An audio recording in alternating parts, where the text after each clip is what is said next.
Just apply toothpaste to a lime. It will solve a problem that you pay huge amounts of money for at the store. But first, start by cutting the lemon in half. Squeeze the juice from both halves. Lemon acts as a bactericide and dissolves fat and residue. Pour all the juice into a small bowl. Now it's time for the toothpaste. You can use any kind. The paste contains mild abrasives. Squeeze some toothpaste into the bowl. Mix the ingredients thoroughly. The toothpaste must dissolve. Now, add 1 tablespoon of baking soda. It has degreasing and antibacterial properties. The mixture will start to foam. The next ingredient is dish soap. It works as a degreaser. Add 2 tablespoons to the mixture. Mix everything well. Using a funnel, pour the liquid into a spray bottle.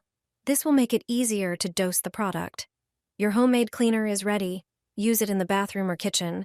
It cleans excellently, but most importantly, it disinfects surfaces. It fights bacteria, removes grease, and leaves a fresh citrus scent. Natural, cheap, and effective. You won't go back to store-bought cleaners.